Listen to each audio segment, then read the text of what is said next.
Bonsoir à toutes et tous, il est 18h à Paris, 19h à Beyrouth, 20h à Bagdad, il est déjà demain à Sydney, Tokyo, il est 16h en temps universel et surtout l'heure que vous voulez sur Twitch. Salut Julo, salut Free, salut Kaiser, salut Akegod, salut Pedro Zigoto, salut Jojo, bienvenue, salut Braise aussi qui vient de nous rejoindre, salut Braise qu'on est content de revoir comme toutes les têtes qu'on connaît déjà, bienvenue aux nouvelles. Ce soir on va parler de la loi immigration, du projet de loi immigration qui a beaucoup occupé le gouvernement, ce week-end et pas que le gouvernement. La loi immigration couperait de la commission mixte paritaire, 7 députés, 7 sénateurs qui se réunissent depuis maintenant une heure pile quasiment pour statuer sur le texte, pour trouver un compromis. Si un compromis est trouvé, il sera soumis au vote dès demain au Sénat et à l'Assemblée nationale. À droite, on exige des concessions d'Emmanuel Macron et du gouvernement. Le gouvernement, lui, qui se montre confiant. Ce matin, Gérald Darmanin, le ministre de l'Intérieur, qui porte le texte et qui joue probablement un peu de son avenir, forcément. Gérald Darmanin qui dit « Nous sommes plus près d'un accord que d'un désaccord ». Mais qu'il reste beaucoup de détails à régler, les détails dont on sait que le diable aime s'y cacher. Voilà pour l'exécutif. Chez les Républicains, on estime que les dernières propositions ne sont pas complètement satisfaisantes. Si compromis il y avait, de quel compromis s'agira-t-il? Comment les uns et les autres le trouveront, ce compromis, sans pour autant se compromettre? En cas d'échec, que se passera-t-il? Est-ce que c'est Marine Le Pen qui en profitera, par exemple? Plein de questions et plein de tentatives de réponses avec vous dans le chat. Bien sûr, posez vos questions, je les relaye toutes. Les modos qui sont arrivés, qui vous demandent si vous avez passé un bon week-end. J'espère que vous avez passé un bon week-end. Plein de questions, mais aussi plein de réponses. Avec moi peut-être, mais en tout cas avec d'abord l'excellent Paul Barcelone. Salut Paul. Merci beaucoup, je Salut, bienvenue chez toi, puisque on te connaît bien, tu es journaliste au service politique de France Info, au-dessus, au 4e étage de la maison de la radio. À tes côtés, Arnaud Benedetti. Bonsoir Arnaud. Bonsoir. Arnaud, vous êtes rédacteur en chef de la revue politique et parlementaire, vous êtes par ailleurs professeur associé à la Sorbonne. Et à ma gauche, et donc à votre droite, Émilie Zebalski, bonsoir. Bonsoir. Bonsoir et bienvenue, vous êtes communicante, vous êtes fondatrice de l'agence de communication Émilie Conseil. C'est ça. Bonsoir à tous les trois, merci de nous faire l'amitié de participer avec nous à ce talk. Un accord semble se dessiner entre le gouvernement et une droite en position de force sur le projet de loi immigration. La commission mixte paritaire est réunie depuis 1 heure, 2 minutes et quelques secondes, il y a déjà une suspension de séance. Paul, est-ce que tu as des nouvelles du front ? Les nouvelles du front, tu les as données. Suspension de séance, effectivement, les 14 parlementaires, les 7 députés, 7 sénateurs de la commission mixte paritaire étaient convoqués dans une salle de l'Assemblée tout à l'heure à 17h pour effectivement essayer de trouver ce qu'on appelle dans le jargon politique une voie de passage, un accord, un compromis autour de cette loi immigration. Ce qui est un véritable parcours du combattant parce que le gouvernement a donc essuyé un camouflet la semaine dernière avec le vote d'une motion de rejet à l'Assemblée nationale qui a de fait coupé court aux débats qui n'ont même pas pu commencer. Emmanuel Macron a ensuite, dans la semaine, décidé d'envoyer ce texte en commission mixte paritaire. C'est donc aujourd'hui le jour de la réunion. L'idée, c'est que les 14 parlementaires qui sont réunis se mettent d'accord sur les termes d'un texte qui pourrait être voté demain. Voilà un peu une manière de planter le décor, si j'ose dire. En tout cas, c'est ça les nouvelles du front. Après, la séance est suspendue là en ce moment, puisque on entrera peut-être au cours de l'heure dans le détail, mais il y a des points de détail et des points de négociation qui achoppent un peu. Il en reste quelques-uns, il y a quelques points d'accord aussi, on peut rentrer dans le détail si tu veux, mais il y a visiblement ce soir un point difficile autour du versement pour les étrangers qui viennent en France d'allocations familiales. Et le gouvernement, qui n'est pas présent dans la salle de la commission paritaire, mais qui est représenté par des députés de la majorité présidentielle, et des députés les Républicains ne sont pas exactement d'accord. Ça se joue sur des virgules et des points-virgules. C'est vraiment sur des points de détail. Ça fait rire Émilie à ma gauche. C'est pas tout à fait des points de détail. Enfin, si j'ai bien compris, la suspension de séance, c'est pour les APL. Ouais. Donc c'est quand même pas tout à fait des points de détail. Et je pense qu'il y a quand même ce bras de fer. Ce sont les aides pour le logement. Les aides pour le logement. Donc l'idée étant que pour des étrangers, il faudrait attendre alors entre 3 ans, 5 ans. Enfin, c'est les négociations. Et les Républicains ont souhaité donc ils ont fait monter les enchères en quelque sorte, les APL dans le pot qui serait en attente justement là-dessus. Voilà, alors que le gouvernement voudrait faire une exception aussi sur l'allocation adulte handicapé, par exemple. Et les APL, normalement, ne faisaient pas partie. On sent bien que les Républicains, là, ils jouent le jeu complètement, quoi. C'est-à-dire qu'il faut monter les enchères, ils essaient d'en rajouter, ça fait une suspension de séance. Juste un petit truc, les CMP, les commissions mixtes paritaires, c'est quand même particulier, parce que c'est à huis clos. on ne sait pas ce qui se passe, c'est même fermé, hein, on n'a presque même pas le droit de voir les gens, ce qui se passe à l'intérieur, et aucun compte-rendu. Donc c'est vraiment des négociations entre politiques, qu'est-ce que je dis, comment je négocie, c'est quand même très particulier dans la démocratie qu'on en arrive à ça. Maintenant, vous avez l'air de le déplorer, Émilie. Je trouve que c'est particulier, qu'on n'ait même pas de compte-rendu, il y avait qu'on une sache demande, pas... voilà, on avait demandé à ce que, je ne sais plus qui avait demandé ça, mais que la gauche, que ça soit un petit peu plus transparent. C'est vrai qu'on pourrait, je ne sais pas, dans toutes les institutions, mais peut-être qu'Arnaud peut plus préciser ça, puisque c'est plus dans ton domaine d'activité, mais je trouve ça particulier qu'il n'y ait même pas des comptes rendus de ce qui se passe exactement, de ce qui se deal, parce qu'on sait que c'est aussi du deal, des négociations politicardes, et voilà, je pense que ça serait quand même intéressant. Arnaud, c'est extraterrestre une CMP Non, c'est pas extraterrestre, c'est un modèle qui fonctionne depuis de très nombreuses années. Mais la réalité, c'est que si vous voulez, l'idée derrière la CMP, c'est de pouvoir mettre les parlementaires à huis clos, en effet, en dehors de toute forme de pression, et finalement d'éviter qu'ils adoptent des postures. Si vous voulez, en séance plénière, vous adoptez forcément des postures. Là, quand vous êtes à huis clos, quand vous êtes entre vous, d'une certaine manière, vous êtes quand même plus dans une négociation dans le dur, où on va travailler sur le fond du dossier, en dehors, finalement, de tout effet de représentation. Donc ça c'est important. Ensuite, on va voir, parce qu'il y a déjà beaucoup de choses qui se sont négociées avant. C'est-à-dire qu'une bonne CMP, en règle générale, c'est une CMP dont on a négocié pratiquement 95% de l'accord ou des désaccords en fonction des textes avant que la CMP rentre d'une certaine façon en réunion. Là, on a vu quand même depuis maintenant plusieurs jours, et notamment depuis hier, qu'il y a eu des échanges au sein même de la majorité. On a eu des échanges avec les leaders des LR, M. Ciotti, M. Marlex et M. Retailleau ont été reçus à plusieurs reprises à Matignon. On voit que jusqu'au dernier moment, en effet, il y a encore des points de négociation. Ce matin, je prendrai l'exemple de ce matin, M. Retailleau était, je ne sais plus, chez lequel de vos confrères sur BFM, où il dit il n'y aura pas d'accord si nous n'avons pas un engagement formel du gouvernement sur un projet de loi réformant l'AME. Et manifestement, l'aide médicale d'État, pardon. Ils l'ont obtenu, oui. Oui, il a obtenu à 16h30, une lettre a été envoyée au président du Sénat confirmant que le gouvernement s'engageait sur la réforme de l'AME. Bon, il reste encore manifestement des points de réglage. Et cette suspension de séance montre que tout n'est pas joué à ce stade. Alors quand même, il faut dire... Certes, il y a la CMP, qui se joue dans cet espace très feutré du huis clos. Enfin, feutré, on verra, pas toujours, d'ailleurs, parce que quand on regarde la CMP telle qu'elle s'est déroulée sur les retraites... Oui, il y a des choses qui ont été dites. Il y a des choses qui ont été tweetées. Oui, qui ont été tweetées.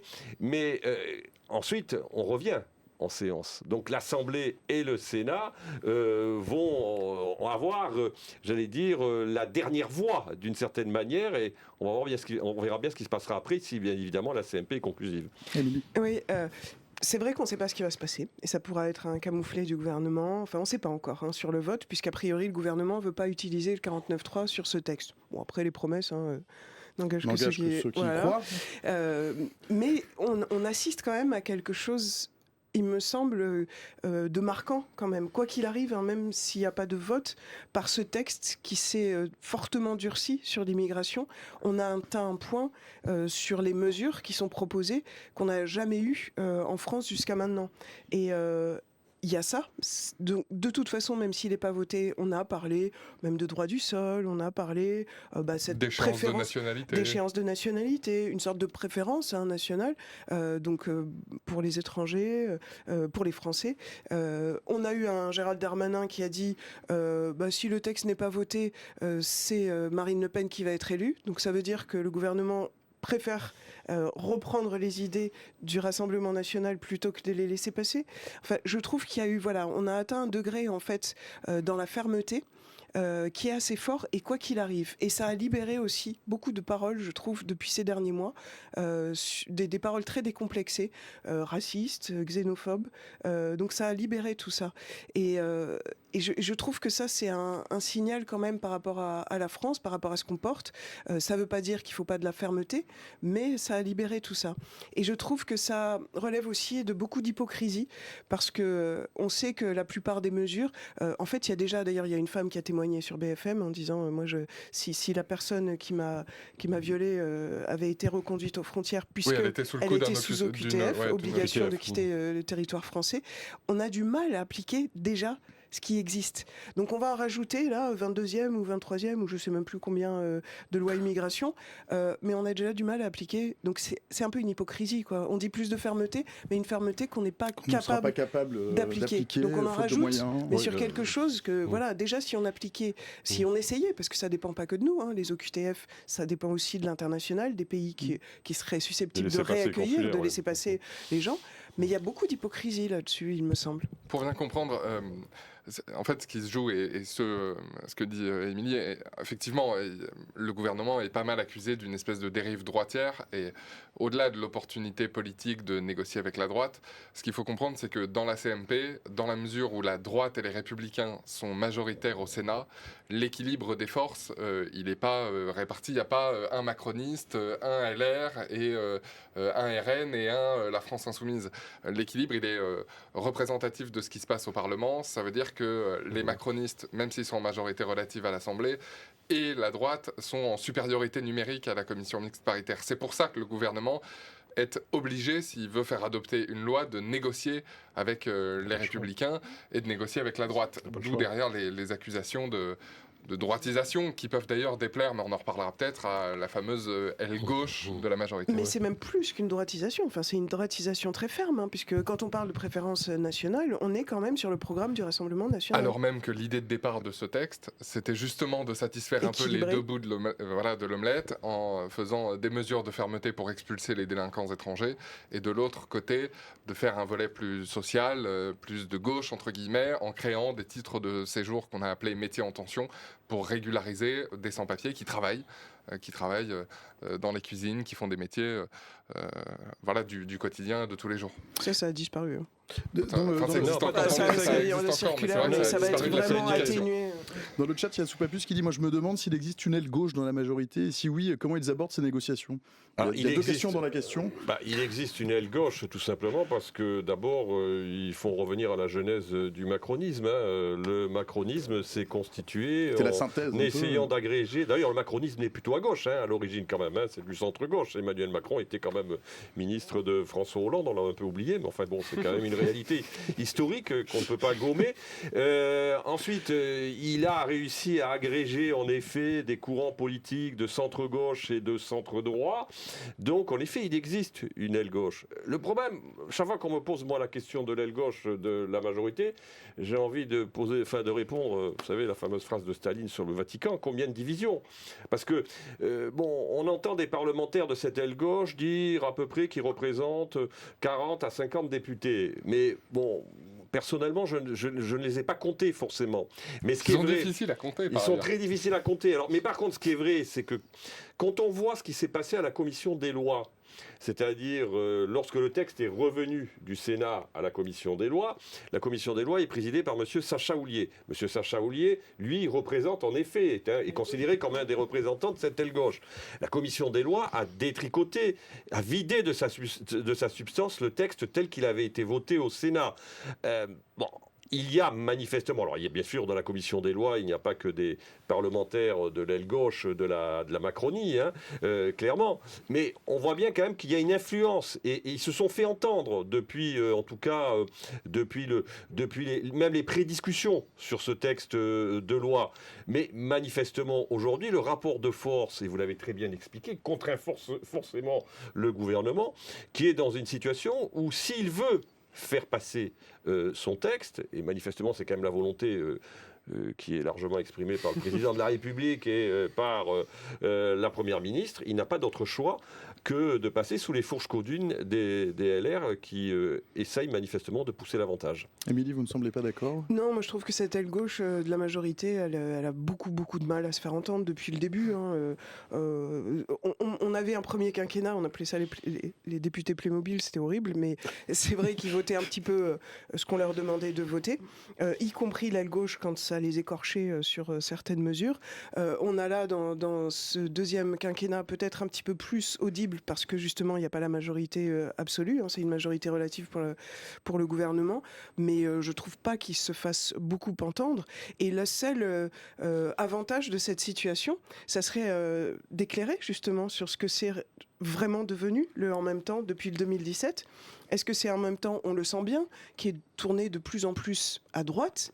Alors, si on enlève la crise Covid, où il y a eu un État-providence qui a été mis en place pour protéger les Français, pendant la crise ukrainienne, avec le quoi qu'il en coûte aussi, globalement, qui a été plus, on pourrait dire, de gauche, mais si on enlève ça, c'est quand même un gouvernement qui de plus en plus tire à droite. Donc quelque part, ce texte, ça permettrait de faire une sorte de coming out sur un en même temps qui est définitivement beaucoup plus à droite que Emmanuel Macron, candidat en tout cas en 2017, nous l'avait présenté. Mais parlons-en peut-être du en même temps, c'est la fin là du en même temps. Sauf que alors peut-être que l'heure est venue pour l'aile gauche justement de se faire entendre et de prendre sa revanche. Mais ça, la question c'est de savoir jusqu'à quel point les 30 députés dont parlait Arnaud vont accepter ce texte trop droitier, et est-ce qu'ils vont dire il faut s'asseoir sur certaines de nos convictions pour se boucher le nez, pour sauver le soldat Borne demain.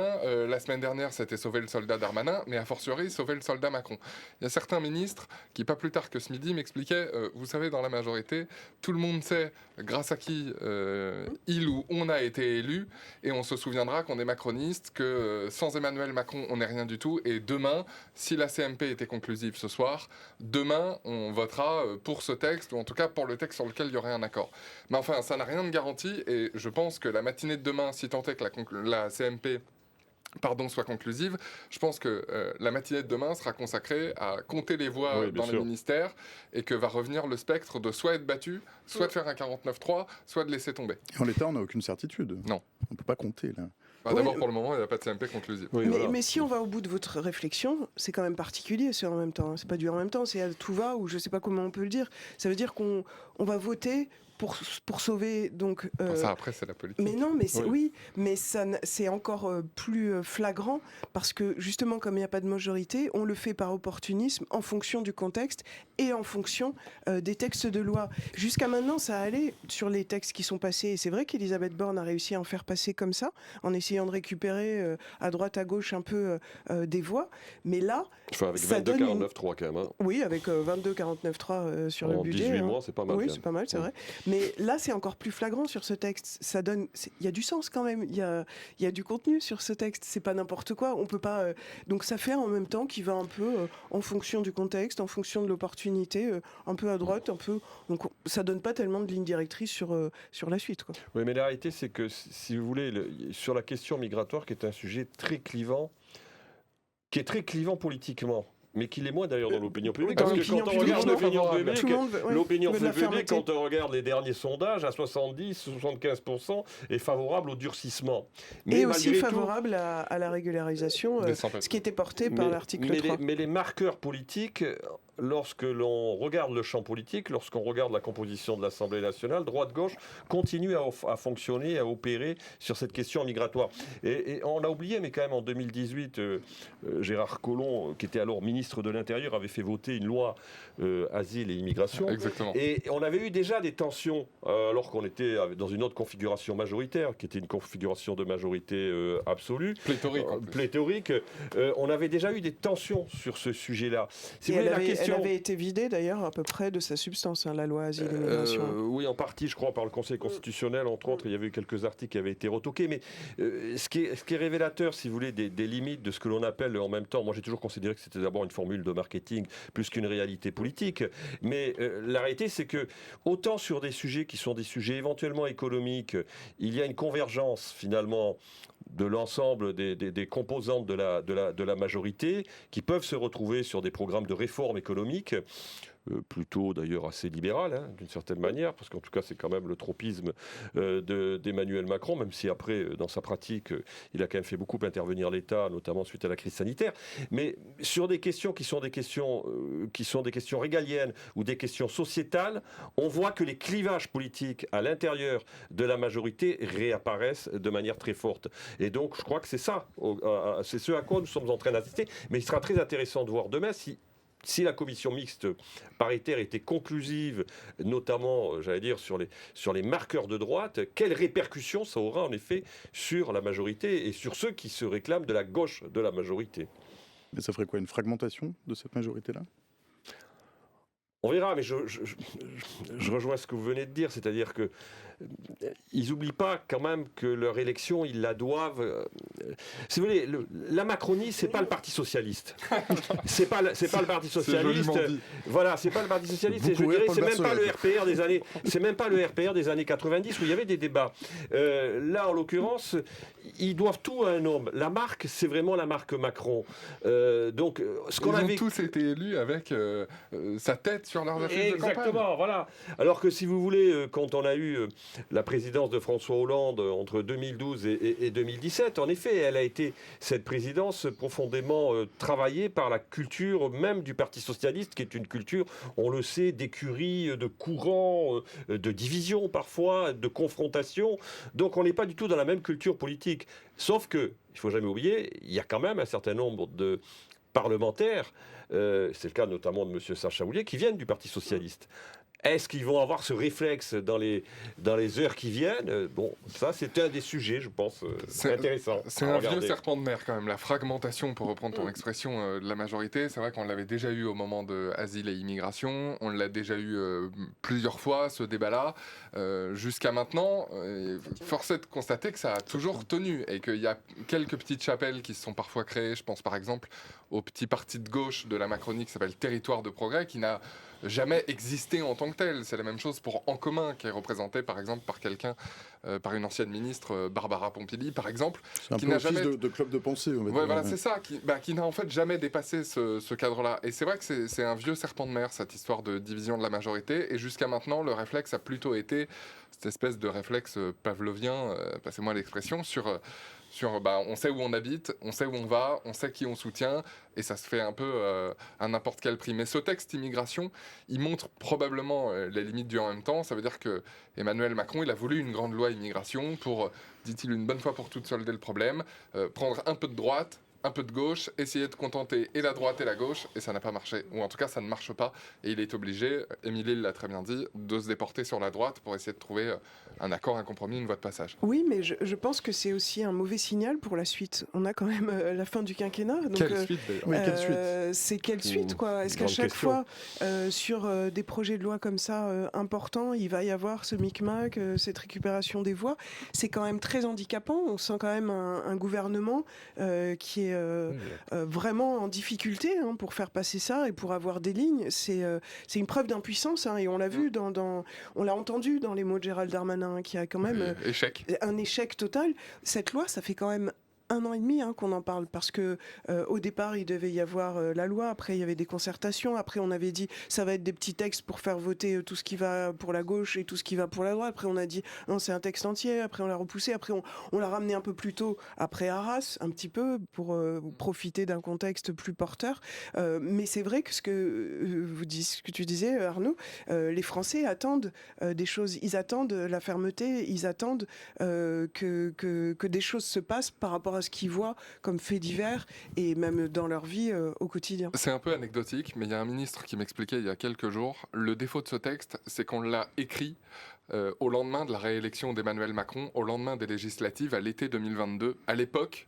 on n'avait pas encore compris qu'on était en majorité relative et on n'avait pas compris la nouvelle équation politique et le nouveau paysage politique. Il aura fallu du temps. Voilà, c'est un peu des débutants depuis 6 ans. Pendant 5 ans, ils ont vécu en majorité tout seuls. Et donc ils ont gardé ces réflexes-là aussi. Oui, c'est vrai. Mais enfin, quand même, force est de constater qu'ils ont une majorité très relative depuis 2022. Moi, je rappelle toujours, sur un plan historique, vous avez eu 3 majorités relatives sous la Ve République. Vous avez eu 67, où le général de Gaulle a une majorité relative, mais il a un stabilisateur sur sa droite avec un groupe d'indépendants. Donc il a quasiment une majorité. Puis de toute façon, arrive 68, il a une majorité absolue, le problème est résolu. Mais la séquence qui est... Et la deuxième ? La deuxième, c'est 88-93. Mitterrand se fait réélire, il nomme Rocard, et Rocard dispose d'une majorité relative à l'Assemblée nationale. Mais, alors d'abord, il y a une différence fondamentale, c'est que, si vous voulez, à l'époque, vous avez un droit de tirage illimité sur le 49.3. C'est-à-dire que le 49.3, vous pouvez l'utiliser sur tous les textes. Ouais. Aujourd'hui, c'est une fois par session parlementaire. La réforme de parlementaire. 2008 fait qu'aujourd'hui, vous pouvez l'utiliser de manière illimitée sur les textes budgétaires, mais vous ne pouvez pas l'utiliser après qu'une fois. Vous pouvez l'utiliser qu'une fois par session. Et ensuite, si vous voulez, la différence avec Rocard, enfin, puis les différents premiers ministres qui se sont succédés entre 88 et 93, c'est que à l'époque, il y avait des stabilisateurs à la fois sur la gauche et sur la droite. Et Michel Rocard savait particulièrement bien jouer, alors en utilisant beaucoup le 49.3, certes, mais il savait particulièrement bien jouer pour, quand il avait besoin de la gauche, faire passer ses textes avec la gauche, ou quand il avait besoin du centre droit, notamment il y avait un groupe Union du Centre à l'époque, hein, il utilisait ce groupe Union du Centre pour faire passer ses textes. En plus, force est de constater à l'époque, il y avait, alors je ne veux pas du tout critiquer les équipes autour de Madame Borne, mais il y avait des spécialistes de la vie parlementaire et du droit parlementaire autour de Michel Rocard, notamment un grand professeur de droit constitutionnel, Guy Carcassonne, qui était son conseiller parlementaire, qui a joué un rôle extrêmement important pour trouver l'ingénierie fine qui permettait à un moment donné de faire passer les textes. Il y a une motion, on l'a oublié, mais il y a une motion de censure. C'était, je crois, pour le vote sur le... non, c'était peut-être pas le RMI, je sais, la CSG, la contribution sociale généralisée, en 89, qui a échoué à 6 voix près, ou 7 voix près à l'époque. Et d'ailleurs, je me rappelle, le président du groupe RPR de l'époque, Bernard Pons, avait dit la métropole a censuré le gouvernement parce que tout simplement, il y avait 7 ou 8 députés des Dom-Tom qui avaient décidé de ne pas voter la motion de censure. Donc, mais c'était une autre situation. Là, vous avez la majorité la plus relative que n'ait jamais eu un Premier ministre sous la Ve République. Et c'est étonnant quand même qu'il ne l'ait pas vu. Alors Guy Carcassonne est mort, il a occupé mes nombreuses années de droit. Depuis, on a tous lu la Constitution. Voilà. Ah bah oui. Depuis, il y a eu d'autres Guy Carcassonne. Elisabeth Borne est mal conseillée. Je ne sais pas si elle est mal conseillée, mais bon, c'est vrai qu'il était reconnu comme quelqu'un de très habile, de très astucieux, de bon connaisseur de la mécanique parlementaire. Michel Rocard était quand même un parlementaire, hein, lui aussi. Il avait été élu plusieurs fois député. Donc, le contexte était très différent et surtout il y avait des réserves de voix parlementaires. Tandis que là, c'est quand même très asséché. Et donc on est obligé de faire des concessions qui sont des concessions très importantes lorsqu'il s'agit de faire passer un texte comme celui-ci à droite. Voilà, à droite. Mais je pense que là, c'est parce qu'on focalise sur le projet de loi immigration, mais moi je trouve quand même que cette Elisabeth Borne, elle a réussi à faire pas mal quand même... Elle a réussi à faire passer d'autres projets de loi avec cette majorité très relative. On revendique une cinquantaine. Voilà, donc non, mais il y a eu beaucoup de 49.3, c'est vrai, sur le budget, mais il y a eu le nucléaire, le plein emploi, il y a eu quand même un certain nombre. Elle a quand même cette habileté à faire passer les lois, ce qui est pas tout à fait le cas de Gérald Darmanin, j'ai l'impression, qui a une façon de négocier peut-être un peu plus grossière, de mettre la pression aussi sur les uns et les autres, et on l'a vu faire sur les Républicains d'une manière un petit peu peut-être trop directe, qui passe pas très bien, qui crispe un peu. Qui crispe. Donc on voit là qu'il y avait une reprise en main un peu d'Elisabeth Borne, mais je trouve que elle a quand même réussi, peut-être qu'on arrive à la fin, hein, peut-être qu'on arrive à la limite de ce qu'elle pouvait donner sur tout ça, mais par contre, en parallèle, moi, c'est ce que j'ai trouvé incroyable, c'est ces tentatives d'Emmanuel Macron de créer des organismes ou des institutions ou des cadres qui seraient en parallèle de l'Assemblée nationale ou du Parlement comme les rencontres de Saint-Denis, comme les concertations qu'il fait, où on ne sait pas qui décide quoi finalement, au bout du bout, hein, parce que là par exemple la fin de vie, il y a une super concertation, on ne sait pas qui va être décisionnaire, probablement lui, mais comme il ne décide pas pour l'instant, personne n'en sait rien, alors que la société est plutôt favorable à avancer sur ce sujet-là. Donc c'est une façon quand même d'essayer de contourner cette majorité très relative qu'il a à l'Assemblée, mais je trouve ça assez choquant, c'est toujours dans cet esprit de court-circuiter un petit peu les élus, les corps intermédiaires, mais là le Parlement, moi ça m'a particulièrement choqué. Comme la loi immigration était portée en partie par le ministre de l'Intérieur, c'est vrai que Gérald Darmanin a dit à ses collègues du gouvernement, laissez-moi faire, moi d'abord la droite c'est mon ancienne famille politique, les républicains je les connais comme ma poche, vous inquiétez pas, ça va passer et ça va passer 149.3. Des aveux. Des aveux et échecs, il l'a reconnu lui-même la semaine dernière avec cette motion de rejet préalable. Depuis, le bébé a été...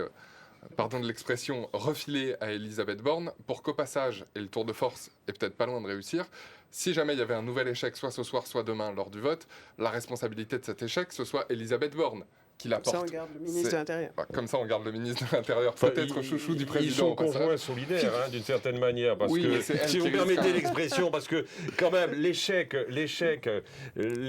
face à la motion de rejet, c'est M. Darmanin, et en effet, là maintenant, l'échec, ça serait Mme Borne. C'est elle qui le porte. Voilà, tous les deux. Ce qui, évidemment, pose la question, à terme, d'un potentiel changement de Premier ministre, si d'aventure, cette loi immigration n'était pas votée, et qui repose en toile de fond la question de la place du Premier ministre avec Emmanuel Macron. Elisabeth Borne, au-delà du fait de ne pas avoir de majorité absolue et d'être donc dans une situation de majorité relative, elle est aussi complètement cornaquée par un Emmanuel Macron qui est omnipotent, qui reçoit la démission de Gérald Darmanin, alors que c'est quand même elle la Première ministre. Voilà, qui reçoit lui-même la démission de Gérald Darmanin, qui au soir ça faut de peut-être la expliquer décision... à ceux qui nous rejoignent qui ne savent peut-être pas.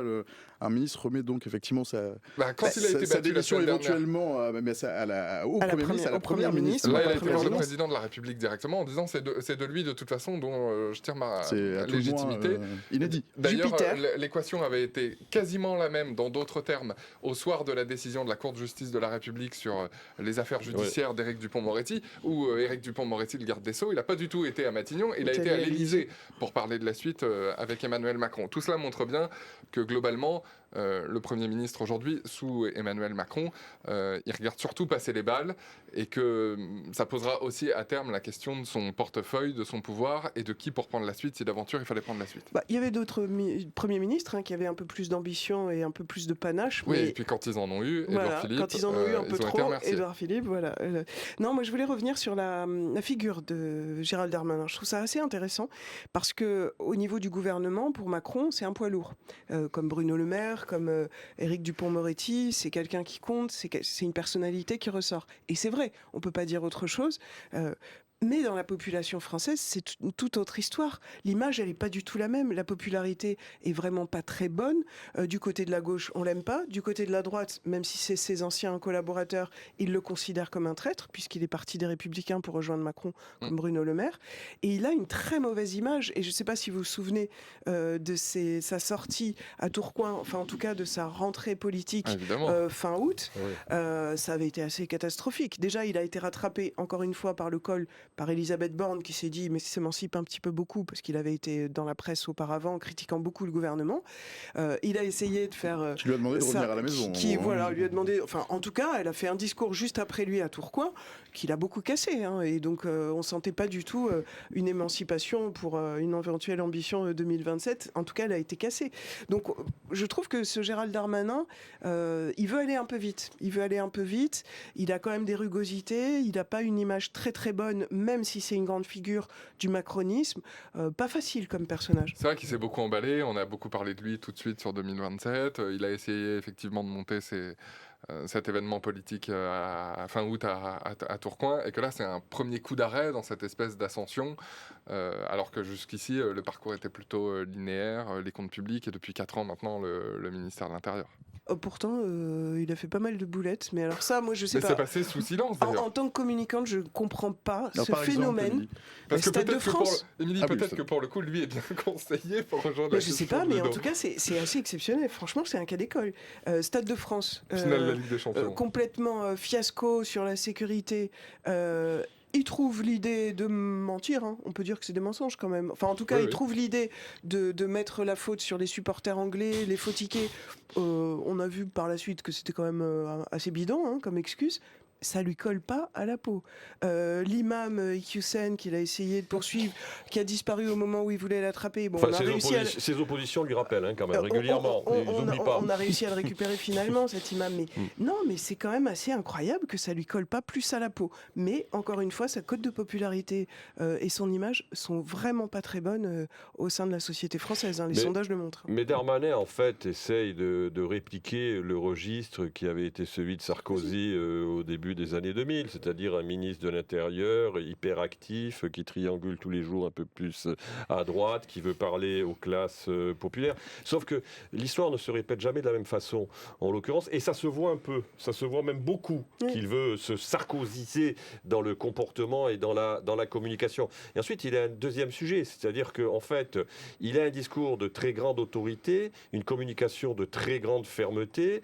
Et le problème, c'est qu'il a les résultats qui ne sont pas forcément là. Et donc ça, si vous voulez, il y a le hiatus entre, à un moment donné, l'expression et l'action. Et en effet, je pense que c'est quelque chose qui constitue pour lui une limite, en tout cas, dans cette volonté d'ascension politique qui est la sienne. Dans le chat, il y a Pojo qui demande, alors c'est sur un autre thème, on revient sur le projet de loi, c'est pourquoi faire cette loi immigration alors que tant que ce n'est pas dans la Constitution, la Convention européenne des droits de l'homme sera toujours au-dessus des lois nationales. C'est l'idée de... est-ce que ça répondra est-ce que ça sera conforme à la CEDH Macron veut bien se faire voir à gauche et à droite pour faire un nouveau mandat. C'est Pojo qui pose la question. Il n'y aura pas de nouveau mandat. Il ne peut pas se représenter. Non, mais juste sur la question européenne, vous savez que l'une des autres exigences des Républicains, c'est une réforme constitutionnelle.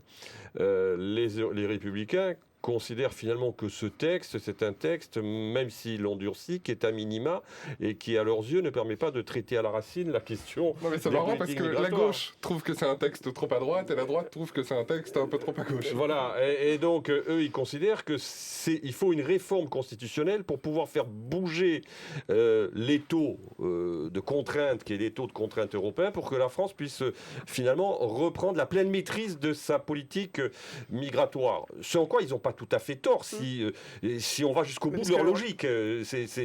C'est assez juste. Bon, ils avaient demandé, vous savez qu'il y a une niche, il y a les fameuses niches parlementaires. Il faut que vous expliquiez. Alors les niches parlementaires, c'est un temps qui est réservé à chaque groupe parlementaire, une journée, pour qu'ils puissent déposer un certain nombre de propositions de loi qui sont discutées. Et ils avaient déposé, je crois, 2 propositions de loi en rapport avec la question migratoire. Une première proposition de loi qui visait à dénoncer l'accord franco-algérien de 1968. Et puis une deuxième proposition de loi qui était une proposition de loi constitutionnelle qui vise finalement à pouvoir inscrire dans le champ référendaire, c'est-à-dire l'article 11, les questions migratoires. Parce qu'on dit, on dit les Français veulent à 70% ou 75% un référendum sur l'immigration. Certes, le problème, c'est que vous ne pouvez pas le tenir, ce référendum sur l'immigration, parce que vous avez un verrou constitutionnel qui l'en empêche. Donc, ils sont aujourd'hui sur cette ligne-là. Et d'ailleurs, ils le disent encore, parce que j'ai entendu Mme Genevard, qui fait partie de la commission mixte paritaire, et qui est d'ailleurs la seule députée LR membre de cette commission mixte paritaire, après ce sont des sénateurs, qui vient de dire et de déclarer que, en effet, ce texte est ce que les Républicains peut-être pouvaient attendre de mieux dans le cadre de la discussion, mais qu'il est insuffisant et qu'il faudra une réforme constitutionnelle. Donc voilà. Deux choses là-dessus. Sur la niche parlementaire dont parlait Arnaud, c'est intéressant parce que c'était quelques jours. C'était le jeudi qui précédait le vote de la motion de rejet, exactement. Donc, quelques jours avant la fameuse motion de rejet de lundi dernier, c'était il y a 10 jours. Et les Républicains disent, ce jour-là, les macronistes et sensiblement Gérald Darmanin, ils sont un peu moqués de nous. Nous, on avait la main sur l'ordre du jour à l'Assemblée nationale. On a proposé nos lois et ils nous ont un peu tous rayonnés. C'est pour ça qu'on a voté la motion de rejet le lundi suivant dans l'hémicycle. C'est un peu pour se venger. Ça, c'est le premier point. Et le deuxième, c'est sur le référendum. Il y a là-dessus une forme d'incohérence de la droite qui, effectivement, fait un cheval de bataille de cette question du référendum sur l'immigration qui est pourtant impossible dans la Constitution. Ça veut dire qu'il faut modifier la Constitution pour convoquer un référendum sur l'immigration. La droite le réclame depuis des années. Éric Ciotti en a fait un argument de campagne, un argument de vente, etc. Ça a été mis par Emmanuel Macron au sommaire des rencontres de Saint-Denis, les fameuses rencontres de Saint-Denis où le chef de l'État convoque l'ensemble des représentants des partis politiques. Sauf que la dernière fois, c'était à l'ordre du jour et Ciotti n'est pas allé. La droite n'est pas allée débattre avec le chef de l'État de la possibilité d'inscrire l'immigration dans l'article 11 de la Constitution. Pour autant, il continue de le réclamer. Oui, mais le Rassemblement national le réclame également. Il faut aussi le rassemblement, parce qu'on ne parle pas du tout du Rassemblement national depuis tout à l'heure. Mais il veut dire quand même celui qui est le grand,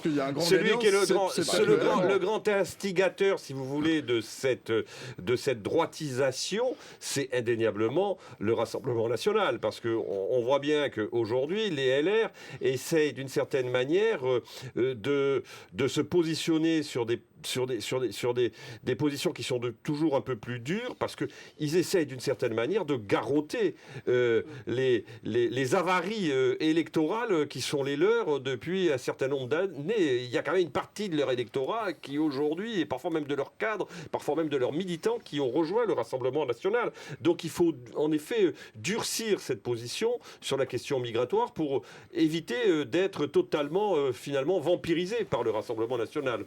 Et je pense que ça, c'est quand même un élément qui est très important et qui pèse. Se frotte le main, le RN. Le RN pèse sur cette discussion de plus en plus, et même également sur la CMP. Beaucoup plus que prévu. On pariait pas sur autant de... Les Républicains, on a un peu l'impression qu'ils sont à la traîne du RN. Oui, mais c'était pas vraiment prévu, ça. Non, mais surtout, c'est peine perdue, j'ai l'impression. Parce que c'est intéressant de voir comment le Rassemblement national communique très peu sur ces sujets. En tout cas, si on reprend... On les entend pas beaucoup. Mais non, on les entend pas beaucoup. Et ils récupèrent les points derrière, ou les voix probables, puisque si on en croit les sondages, les premiers sondages qui sortent pour les élections européennes, le RN a l'air quand même bien en tête. C'est un choix très stratégique qui a été fait par Marine Le Pen pendant la campagne de 2022, de s'attacher plus aux questions de pouvoir d'achat, les préoccupations centrales des Français. En plus, elle a eu du nez, puisqu'on est tombé, après la crise Covid, sur la crise ukrainienne et sur l'inflation. Donc ça correspondait vraiment aux préoccupations. Et quelque part, l'immigration et tous ces sujets, les fondamentaux du Rassemblement national, c'est comme s'ils étaient derrière, sécurisés par tous ces débats où on voit les Républicains qui essaient d'aller aussi loin que ce que le Rassemblement national pourrait proposer. Mais tout ça, c'est plutôt favorable au Rassemblement national, parce que globalement, les Français et les Françaises savent que ni les Républicains ni Macron, en tout cas les Républicains essaient d'y aller, n'iront aussi loin que ce que pourrait faire le Rassemblement national. Maintenant, quand on a dit ça, si on regarde au niveau européen les partis comme celui de Giorgia Meloni en Italie, elle a beau afficher des promesses qui ressemblent beaucoup aux promesses de notre extrême droite sur pas de migrants, etc., elle est en train d'accueillir à bras ouverts des migrants, et puis plutôt dès le des drame de centaines de milliers. elle s'est retournée vers l'Europe. Voilà, donc on voit bien que malgré les promesses, il n'y a pas de possibilité de vraiment appliquer des politiques d'extrême droite en Europe. Ça paraît très très compliqué et très décevant sur le plan économique comme sur le plan de l'immigration. Et d'ailleurs, il faut noter que le Rassemblement national lundi dernier a voté quasi comme un seul homme, ce qui a probablement contribué à faire pencher la balance du côté du vote de la motion de rejet. Ah oui. Tous les 80 députés du Rassemblement national ont tous voté pour cette motion de rejet, et donc pour mettre fin au débat qui n'avait même pas commencé, alors même que c'est un de leurs sujets de prédilection et qu'ils auraient pu effectivement proposer des choses et se faire entendre lors de cette discussion. Il joue une carte, on pourrait être plus dur, on pourrait être beaucoup plus dur. Mais juste pour revenir sur cette motion de rejet, moi je pense que c'est vraiment quelque chose de très important pour la suite du quinquennat. Parce que c'est pas juste une motion de rejet du texte, c'est une motion de rejet du gouvernement. Et c'est la première fois que les oppositions ont montré qu'elles pouvaient y aller. On se souvient de la motion de censure qui avait été ratée à 9 voix près, qui avait été présentée par le groupe Lyotte. Là, c'est réussi. Donc, ça donne un signal, et c'est pour ça, à mon avis aussi, que les Républicains font monter les enchères. Ça donne un signal, oui, cette majorité très très relative du gouvernement, on peut la combattre. On n'y est pas encore arrivé, et on a vu pourtant là l'extrême gauche et l'extrême droite se réunir sur ces questions-là et faire battre le gouvernement sur ce texte simplement. Mais moi, à mon avis, il y aura des suites, parce qu'ils ont montré que c'était possible. Il y a Ouawa dans le chat qui dit: est-ce que la politique a toujours été aussi stratégique? Bon, la réponse, je pense, est unanimement oui. Derrière cette question, moi, je vois autre chose. C'est est-ce que finalement, notre cadre institutionnel n'est peut-être pas un peu trop étroit pour qu'on arrive à ce raffinement, si je puis dire, de manœuvre, alors que c'est un texte. Étroit, je sais pas. Enfin, si vous voulez, la Ve République ne favorise pas les cultures de compromis. Parce qu'en fait, quand vous regardez j'allais dire, le moteur de la Ve République tel qu'elle avait été pensée par les fondateurs, et notamment par le général de Gaulle, l'idée c'était d'avoir un régime qui fabrique des majorités stables pour pouvoir justement gouverner et réformer. Finalement, toute la génération de Gaulle a été profondément traumatisée par les impuissances à la fois de la Troisième et de la Quatrième République, dont il considérait qu'elles étaient à l'origine des désastres que la France avait connus. Donc il fallait avoir un régime qui soit un régime qui permette de la stabilité. Et le paradoxe dans lequel peut-être on est en train de rentrer à terme, c'est que finalement, ce régime qui a été construit pour justement fabriquer de la stabilité est en train d'être emporté par une forme d'instabilité. Imaginons, en faisant un peu de politique fiction, si demain il y avait des élections législatives, on pourrait se retrouver dans une situation totalement paradoxale sous notre régime, c'est-à-dire d'avoir une Assemblée nationale qui est totalement ingouvernable. C'est pour ça qu'il dissout pas. Mais bien Emmanuel sûr. Macron.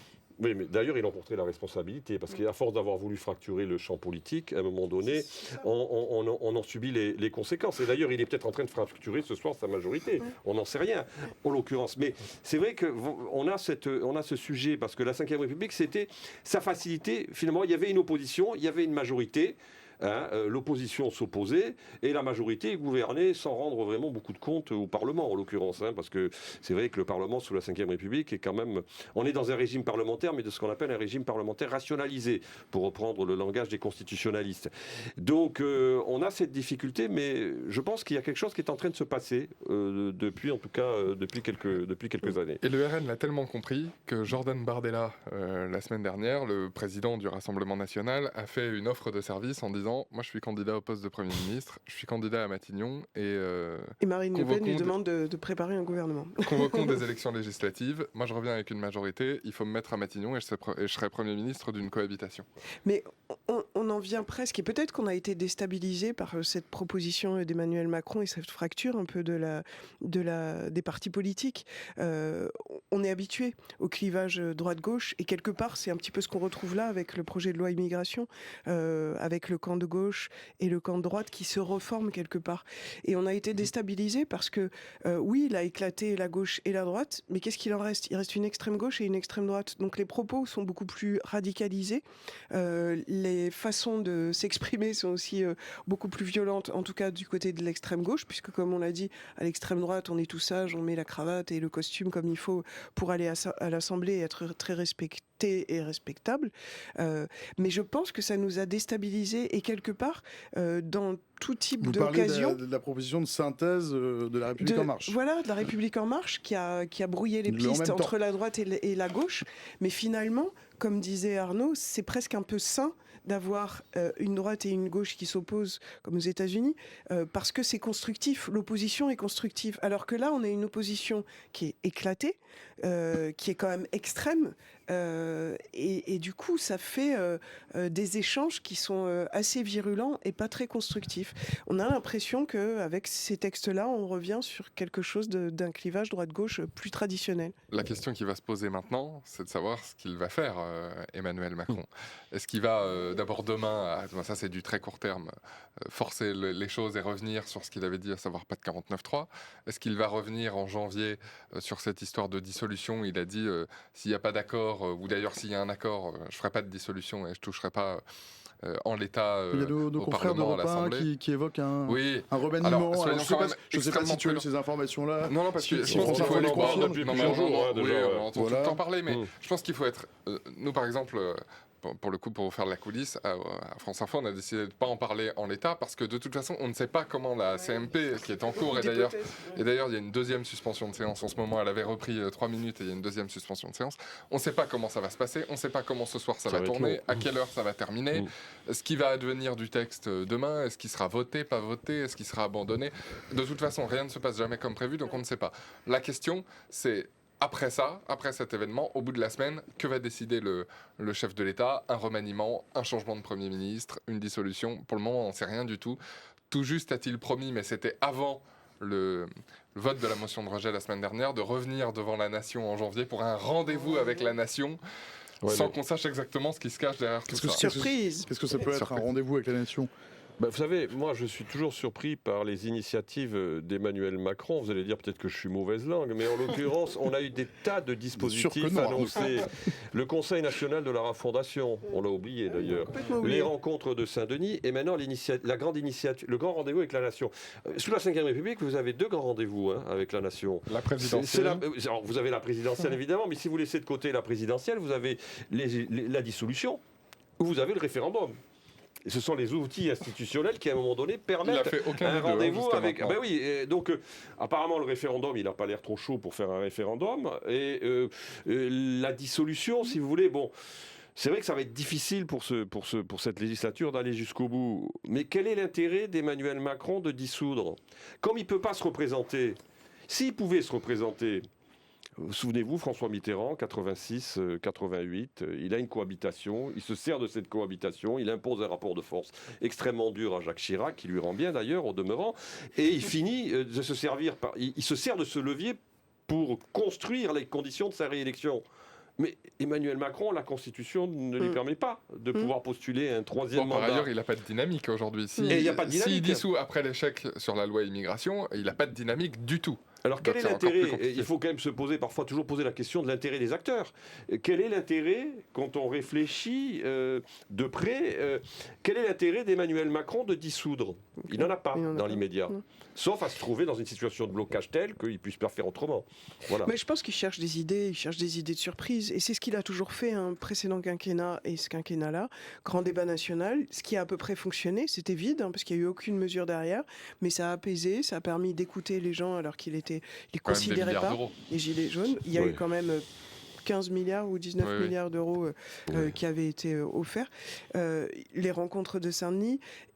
Si on revient même sur la réforme des retraites, il y a eu quand même beaucoup de manifestations. Il lance cette idée qui était un petit peu bidon des 100 jours d'apaisement et d'action qui sont terminés en plus par les émeutes. Bon, ça, on ne pouvait rien, c'est une coïncidence de ce qui s'est passé. Mais quelque part, il a réussi à fermer la page de la réforme des retraites. On n'en parle plus. Cette réforme, elle est passée. Donc quand même, c'est vrai que ça relève plus du marketing. Qu'est-ce que je vais faire comme idée ou qu'est-ce que je fais comme team building pour mes équipes, pour les remotiver? Il y a un peu de ça. Mais quand même, si on regarde, ça marche. Ça crée pas beaucoup de choses à long terme, mais ça marche. Donc je ne sais pas ce qu'il va nous trouver là. On sait qu'il n'aime pas être pressé, ni sur les remaniements, ni sur aucune décision. Mais c'est un président qui essaie de trouver le petit truc qui va renverser la situation à son avantage, même si c'est que sur du court terme, en quelque sorte. Probablement pas. Il n'aime pas être pressé, il veut tout de même en finir avec avec ce projet de loi. Ça fait 1 an et demi là quand même. Oui, c'est ça, ça fait 1 an et demi. Là, il a demandé à ce que ça accélère avant Noël, effectivement. Qu'est-ce qui va se passer pour Elisabeth Borne? Bon, Gérald Darmanin, on peut se dire qu'il est ministre de l'Intérieur, qu'il y aura les JO peut-être à gérer, encore que. Il ne va pas dissoudre. Ses jours sont comptés, Elisabeth Borne, en cas d'échec, mais d'ailleurs, même, en cas de victoire, je pense que. En cas de victoire pour le gouvernement, j'entends sur le texte immigration, je pense que cette séquence politique-là, même si l'expression est un peu jargonneuse, ces jours sont probablement comptés parce que. Ça va forcément laisser des traces, d'abord d'une espèce de fracture dans la majorité, de la difficulté à trouver du compromis, de forme de fin en même temps. Comment vous repartez derrière? Est-ce que c'est toujours la femme de la situation pour faire voter des lois à l'Assemblée? Avec qui elle peut parler? Quels accords elle arrive à obtenir? Sur quelle base? Quel compromis? Avec quel groupe parlementaire? Tout ça pose la question de l'incarnation et de qui pour le faire correctement. Et après, effectivement, Émilie disait tout à l'heure, jusqu'à maintenant, elle a aussi toujours tenu, on lui a toujours promis la mort politique, on a pensé au moment des retraites que c'était terminé, on pense là maintenant au moment de l'immigration que c'est peut-être terminé, et jusqu'ici, est toujours là. Il aurait intérêt, si cette loi est adoptée, à au moins, j'allais dire, la faire tenir jusqu'aux élections européennes. 9 juin. C'est-à-dire le 9 juin. Alors évidemment, dans l'hypothèse où c'est pas adopté, là, il y a un vrai sujet pour Madame Borne, à Matignon, clairement. Mais imaginons que cette loi soit adoptée. L'intérêt du président de la République, vous savez, c'est de laisser le fusible continuer à tenir jusqu'à son épuisement naturel. Ça a été d'ailleurs souvent le cas sous la Ve République. Beaucoup de premiers ministres ont été épuisés comme ça. Donc, est-ce qu'il a intérêt, dans l'hypothèse favorable pour lui d'une adoption de cette loi, de changer de Premier ministre et de changer de gouvernement immédiatement? Vraisemblablement pas. Mais après, non, mais encore, faut-il savoir qui il peut mettre à la suite. Parce que c'est un peu quand même... Il y a des noms qui circulent, comme toujours. Et... Bruno Le Maire. Voilà, Bruno Le Maire, évidemment. Mais oui, mais quel signal ça donne aussi? Bon, là, ce serait la continuité, à peu près pas grand-chose de nouveau, quoi, puisque Bruno Le Maire, ministre de l'économie depuis 6 ans maintenant. Ce que je veux dire, c'est que pour faire un remaniement, évidemment, s'il y a l'échec de la loi, ça peut se poser, mais il faut que ça donne un signal aussi. Est-ce que c'est nommer peut-être plus de républicains ou aller chercher plus à droite? Il faut qu'il y ait aussi une signification dans son changement. Et je ne suis pas sûre qu'il soit prêt à donner cette signification ou cette orientation, et même qu'il la connaisse à l'heure actuelle. Et il faudrait que ça ait du sens pour qu'il fasse un remaniement qui veut dire quelque chose. Il y a Soupapus dans le chat qui dit, et puis on va changer de Premier ministre, mais pour incarner quelle réforme? Exactement. C'est ça, exactement. C'est aussi flou qu'avant, c'est pas une question de personne, juste. Justement, on ne sait pas. Il a promis à Emmanuel Macron une loi sur la fin de vie, mais on ne sait pas exactement ce qu'il va décider. Voilà. Lui, non. Il faut qu'il recroise Lynn Renault parce qu'il estime que c'est une loi qui renvoie à des choses très intimes et qu'on ne légifère pas comme ça par-dessus la jambe. Il n'y a peut-être même pas d'intérêt politique en soi. Je trouve qu'il se trompe. Alors là, vraiment fortement, parce que c'est étonnant, parce que c'est un président qui a envie de marquer l'histoire. On le sent, que ça soit sur l'international. Il cherche en plus sa trace là maintenant. Il cherche à laisser sa trace. Il sait qu'évidemment, il n'aura pas de 3e mandat, ou alors il faudra plus tard. Ça ne sera pas le consécutif. Et il cherche à laisser sa trace. Il a quand même une occasion rêvée sur la fin de vie. Les sondages montrent que la population française est encore plus prête qu'il y a 20 ou 30 ans. Je crois que ça remontait à 30 ans, les derniers sondages, pour qu'on aille vers, si on fait un raccourci, un suicide assisté. On parle d'aide active à mourir, mais en gros, c'est pour dire ça. C'est l'euthanasie, le suicide assisté. Suicide assisté. Et je trouve que ça serait courageux d'aller jusque-là et de porter ça. Alors, il parle de 18 mois de concertation, après une concertation qui a eu lieu.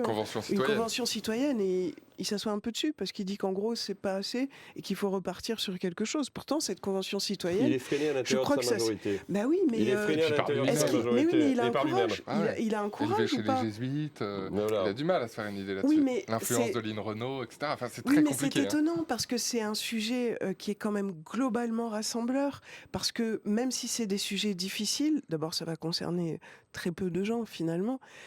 C'est quand même quelque chose qui est porté, et on le sait, la société française est très progressiste sur tous ces sujets. Et là, un peu comme par exemple François Hollande avec le mariage pour tous, il aurait l'occasion, en tout cas, de cocher une case d'une grande réforme, en plus sur le plan sociétal, mais en effet, pour plein de raisons, il y va pas. Alors il y va quand Lynn Renault lui dit à l'oreille. Alors on va voir si Françoise Hardy, c'est la séquence émotion, mais ça changera pas. Ça changera pas le cours de son quinquennat.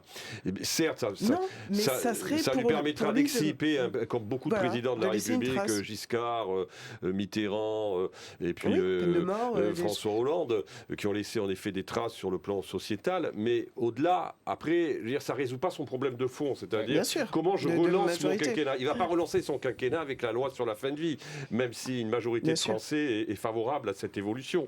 C'est ça aujourd'hui le problème. Quelle ligne politique et comment il fait pour, in fine, avoir 3 années encore utiles? C'est ça la vraie question à laquelle il est confronté. Oui, parce que là, ce qu'on est en train de faire depuis tout à l'heure, c'est de chroniquer une espèce d'ambiance de fin de règne, quand même. D'impuissance. À 3 ans de C'était mon dernière question. Est-ce que c'est la fin d'un règne? Est-ce que l'ambiance, c'est le fin? Ça semble un peu. Ça y ressemble beaucoup. Après, les choses vont quand même hyper vite. Il nous a surpris parfois. En 2024, il va encore se passer beaucoup de choses. D'abord, il y aura une élection, les européennes, qui va faire office d'élection de mi-mandat. Il y aura les Jeux Olympiques et les Jeux Paralympiques, sans qu'on sache exactement comment, au plan sécuritaire, ça peut tourner, mais aussi comment ça peut tourner dans l'esprit des gens. Est-ce que la nation ne va pas être embarquée par ce rendez-vous? Ça peut être extrêmement porteur. en tout cas, les yeux du monde vont être rivés sur Paris pendant à minima 2 semaines et 4 si on rajoute les Jeux paralympiques. Il y aura l'anniversaire du débarquement au mois de juin. Enfin voilà, ça fait des événements qui peuvent embarquer en quelque sorte la nation, et je pense que Emmanuel Macron il l'a un peu en tête. Alors comme dit Arnaud, effectivement ça ne suffira pas à relancer un quinquennat, et ça ne le sort pas du problème politique et de cette majorité. Des élections européennes aussi. Oui, et moi je pense qu'il va y avoir beaucoup, d'ailleurs ils nous l'ont fait à chaque fois aux élections européennes, beaucoup d'opposition au Rassemblement national, et c'est une ligne, ça fait pas non plus une politique, mais en tout cas ça fait des arguments, et c'est ce qu'a dit Gérald Darmanin, il faut qu'on fasse ça, sinon c'est le RN. Donc on va avoir cette petite musique il faut se battre contre le Rassemblement national et rester dans l'arc républicain. Dernière question, et je vois que l'heure tourne, j'ai promis de vous laisser filer à l'heure. Soupapus, c'est un internaute qui nous veut vraiment du bien, qui pose plein de questions ce soir. Salut. Est-ce que Emmanuel Macron ne souhaite pas déjà se consacrer à sa succession pour éviter de remettre les clés à l'extrême droite à la fin du mandat? Est-ce que c'est l'ambition actuellement d'Emmanuel Macron? Probablement que non. Moi je crois que c'est pas du tout dans son caractère de choisir son dauphin et de se pencher sur sa succession. C'est le dernier de ses problèmes. En revanche, il payerait évidemment un prix lourd dans l'opinion que de laisser effectivement les clés du pouvoir à Marine Le Pen. Mais enfin, c'est pas pour autant, à mon sens, je peux me tromper, qu'il va choisir son dauphin, choisir un potentiel successeur. Il a dit une fois c'est très difficile et c'est très difficile pour un président sortant d'ailleurs de choisir son successeur. Aucun n'a choisi son successeur. En tout cas, il y en a un qui est un peu jeune peut-être, mais c'est dans les générations qui montent, tout comme Bardella finalement. C'est Gabriel Attal qui, pour moi, représente... politique préférée des Français, le point depuis qu'il est ministre de l'Éducation nationale, il n'a pas arrêté. Alors là, c'est un pro de la communication, et puis des décisions quand même assumées, abaya, harcèlement, il y va. Des sujets qui sont clivants quand même. Voilà, des sujets clivants, mais il y va, il n'a pas peur d'y aller. Il met un petit peu de sa personne aussi sur toute son histoire personnelle de harcèlement, d'homosexualité. Donc il y a tout ça qui marche pas mal. Et surtout, je trouve que c'est celui qui porte le mieux le en même temps, qui est capable, beaucoup plus qu'un Édouard Philippe qui porterait encore plus à droite le en même temps, d'un Bruno Le Maire qui est devenu tellement macroniste que ça serait quelque chose en même temps un peu mou. Mais Gabriel Attal, pour moi, c'est le meilleur dauphin d'Emmanuel Macron. Mais encore une fois, je pense que oui, Emmanuel Macron, c'est pas son souci pour le moment. Vous ne conseillez pas vous ne conseillez pas Gabriel Attal, Émilie? Juste Ludo. Non, je suis objectif, je trouve qu'il est... On a commencé le live en donnant des nouvelles du front. Alors, les nouvelles du front, elles sont pas très très bonnes, puisque visiblement les discussions n'arrivent pas à démarrer. La convocation c'était 17h, il est 19 tout pile, donc ça fait 2 heures. La gauche demande une suspension totale et le report de la commission mixte paritaire à demain. Et il y a des députés de la majorité et des députés les Républicains qui demandent une suspension pendant encore 2 heures jusqu'à 21h. Vos pronostics, Paul Barcelone. J'en ai pas là. Ça sera long. Ça va être très long. C'est quoi 9h le maximum jusqu'à maintenant? C'est 9h le maximum, là je pense qu'on est parti pour le battre. Pour le moment, les discussions ont du mal à aboutir. Ce sera une grosse journée demain. Il est 19h01, passé de 24 secondes, et donc 1h01 et 28 secondes. Non, 2 heures, pardon, de commission mixte paritaire. Ouais. Merci à tous les trois. Le mot de la fin, peut-être, vous avez quelque chose à rajouter? J'ai oublié de vous poser une question, peut-être. Émilie. Moi, j'aimerais bien qu'on passe sur une autre séquence que l'immigration, parce que même si c'est important qu'on puisse s'attacher à toutes ces questions-là et qu'on puisse être plus efficace sur ces questions, ça serait bien de donner une dynamique sur d'autres sujets. Alors que c'est sûr que la fin de vie, c'est pas forcément porteur, mais il y a la question qui est assez favorable d'ailleurs à Emmanuel Macron de la réindustrialisation, qui croise en plus la question d'aménagement du territoire. C'est un gros mot maintenant, on parle plus de ça, mais de rééquilibrage entre les territoires périurbains, ruraux et métropoles. Enfin, je trouve qu'il y a matière à discuter d'autres choses. Et puis la question du pouvoir d'achat, tout simplement. Les gens sont quand même préoccupés par ça encore. D'un mot, je pense que, on en a beaucoup parlé, on est bien rentré dans le détail. C'est pas totalement anodin. On en parle beaucoup dans les médias, on en parle beaucoup sur France Info, mais je pense qu'on est politiquement une forme de tournant du quinquennat et d'un tournant aussi personnel pour Emmanuel Macron. C'est ça qui, en toile de fond, plus politiquement, se joue en ce moment. Arnaud Belletti, le mot de la fin. Écoutez, moi je pense que cette séquence de l'immigration va laisser vraisemblablement des traces à l'intérieur de la majorité, au sein même des forces politiques. Ensuite, encore une fois, la grande question c'est de savoir si on est capable de passer à autre chose et surtout de finalement d'écrire un cap. C'est très difficile de toute façon pour un président de la République dans un second mandat. Ça a toujours été compliqué. Moi, je pense qu'à un moment donné, il faut revenir au peuple. C'est absolument essentiel. Tous les présidents qui ont été réélus l'ont fait. De Gaulle l'a fait, il en a tiré les conséquences, il est parti. Mitterrand l'a fait avec le traité de Maastricht en 92. Chirac l'a fait avec le référendum de 2005. Est-ce que Emmanuel Macron osera le faire comme l'ont fait ses prédécesseurs? Aura-t-il un vrai rendez-vous avec la nation? Je dis bien un vrai rendez-vous avec la nation. Ça, c'est une des grandes questions. 19h03 et bientôt 19h04, c'est la fin de ce stream. Merci de l'avoir suivi. Merci à nos 3 invités. Merci à Aladine à la régie, à Stéphanie au visuel au 4e étage. Merci à Mathis à la programmation qui est en face de moi. On se retrouve demain midi pour 2 heures de stream avec au programme quoi, Mathis ? Mathis qui est le programmateur de l'émission. Oui, donc on se retrouve demain de midi à 14h pour une grosse émission. Dans la première heure, on reviendra sur la guerre en Ukraine qui s'enlise. Également l'ouverture de la voie vers l'adhésion à l'Union européenne. Donc ça, c'est la première heure. Et seconde heure, on parlera avec Foodwatch de la casserole d'or. C'est les pires arnaques pour Noël. Également les deepfakes qui explosent en ce moment. Et enfin, on viendra sur les identitaires ultra-droites qui se sont mobilisés ces dernières semaines suite au meurtre de Thomas dans la Drôme. Donc c'est demain midi 14h. Merci, cher Mathis. Merci aussi aux modérateurs que vous ne voyez pas, mais qui modèrent vos propos insultants. Mais il n'y en a pas beaucoup, vous êtes plutôt bienveillants. Pour ceux qui veulent revoir le stream, il est dispo dans 1 minute sur Twitch et sur la page replay de l'émission, sur le site de France Info. Le site de France Info, c'est franceinfo.fr. Pour ceux qui veulent prolonger la discussion autour du stream, eh bien, rendez-vous sur Discord. Jules va mettre le lien, je pense. Pour ceux qui veulent le réécouter donc avec les oreilles, puisque ça existe encore, je le dis tous les soirs, vous retrouvez tout ça dans un instant en podcast sur la plateforme de Radio France. Pour l'heure et pour le reste, rendez-vous donc demain mardi de midi à 14h. Pas vraiment de bonheur, bien sûr de bonne humeur. Je vous souhaite une excellente soirée à toutes et tous. Salut.